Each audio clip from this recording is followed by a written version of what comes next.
Hello everyone! So, this is Marjan Tokib, BET student from NWSSU San Jorge campus. So, for today's video, Sir Jerome will respectfully share his born again Christian faith and explore what are the similarities and differences between his faith and my own faith, which is the Roman Catholic.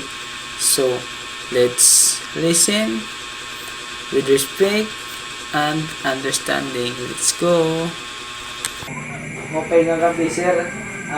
Ako ay ni Marjan Tokib. So aligalag ko sir may interview kaya na. So pwede magpakilala ka na sir. Ako po si Jerome Apelita. Kailan na yung edad niyan? Tagalin ko.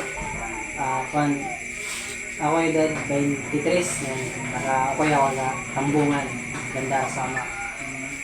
Ini nga ako sir ni mo reliyon na. Kira ka nakatuwid niyan nagsiserve din nga reliyon. Ako as in kung ika-count pag mula talaga sa akong mata, Christian na talaga ako. Mama. Christian. Paano sila? Siya na din ni reliyon ang mata ko. Pero kung itong tinuod na good, siyempre bata mo na ito. Kaya kung tinuod na good niya, nagsiserve sa sa aming church. Kuhan, 2014. Siya na, mga 11 years. 11 years na mga Sige sir, salamat kayo information. So, ano na sir, yung kapag yan sir is kung haamon kasi reliyon na Catholic. Amon kasi tanang good na sports is pwede ko namin uyagan na iyo sir, tanan ba nga sports or uyag tanan ba pwede ayo? Kung sa sports sila, oo. Okay lang tayo. Basketball, volleyball, billiard. Isang sa billiard pwede. Except la, saan may ada panagod. Tayo na nga pustahan na yun.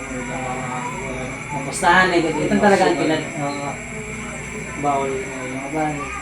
Pero kung sports lang nga pag-usapan, para sila mga intra. Oo, pwede tayo. Sir na pag-ana is ang mga kwamba, mga food or ang mga gingkakaon niya may dagang mga bawal. Sa pagkaon, waray bawal sa aman. Kasi nga lugad. Waray itong bawal. May dagang ibabawal, usala, ang dugo. Ang dugo lang. Kasi, makakididiri ang dugo sa aman. Kaya, ada kasi ito na kuhan ng Ginoo. Iyasugo nga. Kung kamo kakaon, iwasan niyo nga diri ka makaon sa dugo. Kay ada kasi ang buhay sa dugo. Yan. Kung atong susumbayan liwat niya, ang dugo, usalat ng dugo nga mahugaw. Kasi diba, di na nakukuhan mga sakit sa dugo. Sanit, kung kuhanan, ang salitan, ang diri, mahugaw sa pagkaan. Pero, more kuhan, pwede nga Ito sir, naman sir, pantong ng pag-ana is di ba kamo kasi mostly kasi ibang barangay or tanan din na barangay is may dagot isisiring Fiesta celebration patron. Ay iba sir, nagsiselebrate pa kami patron. Ay, patron kasi yung kuhan talaga, di talaga ito naman yung patron kasi kung natong kikanada dida ni mo celebrate mo si mga santos, diba? Mga santos. Nya kay sa mo kasi religion. Ada kasi dida nga huwag kang sasamba sa Diyos-Diyosan. Diba? Ada ito sa Ten Commandments, bisa na kang kutahan sa Exodus, diya sa itong chapter. Kung may da ka mo Bible, pwede ito niya kitahan niya ada sa Exodus 20. Dito ito makikita ni mo ginhatagin ang Ginoo nga commandment sa aton. Yan, usap kaliwat. Pag kumara kasi ka patron, na dito sa sulod. Irignom, di ba? mga waray limpa no sa paano no offense ba at iba kasi ato rin di ba baga di maupay nada sa sulod sa patron di ba pero kung magpapatron man din pa sila sa tambong magpapatron hindi kami sa celebrate pero naghanda na kami naghanda na kami kay makuri man niya kamulang nangangaw kami din di ba makuri ito niya magpipinahamot kami malitsun-litsun dito tapos kami waray diri bukan lagi ang nagluluto na kami. Tapos, lagi sample. Diba, sa patron, may tanang tao. Kami, nagluluto kami para in case magkumalikat na namin mga relatives. May mapakaon kami para di mo masing all the what's your dito. Orang naman lang ba? Okay, syempre, kukulat natin, respect na natin nila para kung ba, advantage ba. Pero kung ito na makada na sa amon, balay na para mag-irig mo. Di na kan na. Diba, nakalimit na ito. Pero kuha na iyo Kristiyano di ba? Bawal kang net di ba? Bawal kang net mamatron ba yun? Oo. Bawal kang. Pwede ka kumatong halugan, aday ko ang ulan. Kasi nga bawal kong mamatron. Kaya kadamo ang kasi nga adlaw, kaya nano, makato ka pa ito nga fiesta. Diba? Kaya natin ba ko nan pwede ka kumadto. Example, tambungan, yan ang mapato, November. Pwede ka kumadto, October, December, sana. Pero kaya nano, gitutuwang po nga November kung saan mo patron, di ba? Pwede mga ta kumadto kayo ng adlaw para bumisita, para sing, okay na yan lang kasi mabisita lang kami. Adamo sa adlaw, di ba? Adamo sa adlaw, pwede bisitahon. Kaya nano, itong pitutuman nimo, di ba? Baga, kung na ba, ito na, kung susumayon, kada adlaw, patron sa atin. Kaya nano, may pangaon kasi karami. Di ba? Pero itong kasing adlaw kay nano tapos sa prada wala kay itong di ba ang mo paghanda ibig mga tao okay ton kaya ada kasi sila sa Bible nga ang mga ginugutong pakawa na Ginoo pakakainan kaya na kasi ang kinaiban na sa atin is iba talaga ang ginsisimba na kaya ang tiyama ito iba na simpa hindi talaga itong kaiba. Pero ako pag December, Pasko, New Year, gitsit ka lugod sa Kung na may ito na, sa December, birth of Jesus Christ na nila, palaman sa wala ito itong dida, present itong dida, plus December man lawat, New Year, bagong tuwig, bagong buhay, di ba? Sa ito nga bagong tuwig, dito na sila na, dito mga New Year resolution, di na kami kasalid, di na kami kasalid wala ito problema. Tapos sa now net pan na pagyana is kung na amon kasi kada Domingo nga adlaw siya udah pagsimba ayo kada Domingo na tatawa nga Sabat day Domingo tapos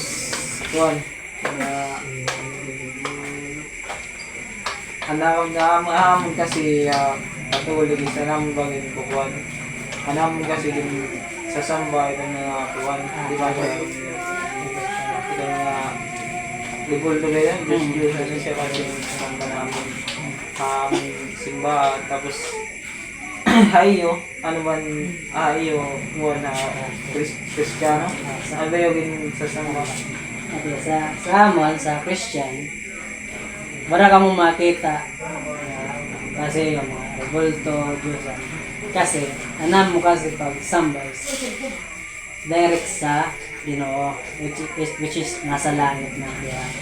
Kasi, nasa yung Ginoo, ako yung espiritu, kaya sambay niya ko sa espiritu at katotohanan. Nga nasa yung kasi lapit ng Ginoo, di ba? Tatawin kanina ko niya. Huwag kayong sasamba sa mga Diyos-Diyosan. Yan kasi, tamong kasi, pagtutdo. Ang revolto talaga, pinagdidirihan sa ginawa. Yan. Ano na pinagkaiba, kamo kasi may Katolik, may daging kitan, di ba, may kitan. Which is nasa yung Ginoo kung kita man mag-aampo o magsasamba direct sa iya. So, kung makita mo sa amon simbahan, wala kang wala dito. Maria, di ba? Dati man sa simbahan, wala.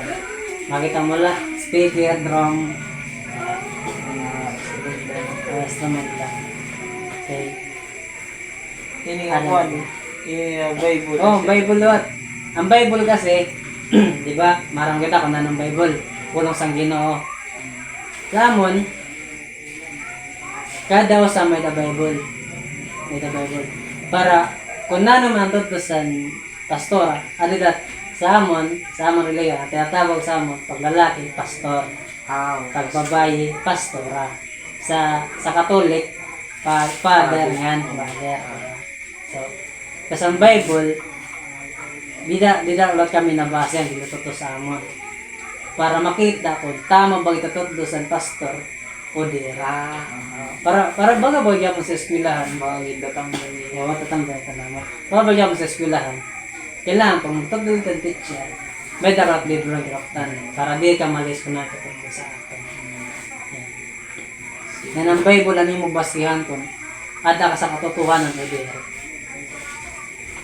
Kasi ang Bible, ang mawang pulong sa Ginoo. Kada tuntanan. Siya lang to sir. Sir Jerome, salamat ani mo kuan. Salamat ani mo time nga na-interview tayo.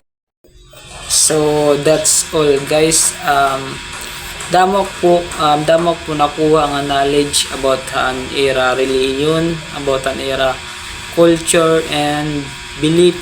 So damo lahat mga pagkakaparehas nga pagkakaiba about an born again Christian nga namon religion which is the Roman Catholic. So pero wala akong pagkitahan ng pagkakaparehas namon religion is ang parehas gud nga naniniwala or nananampalataya Jesus Christ.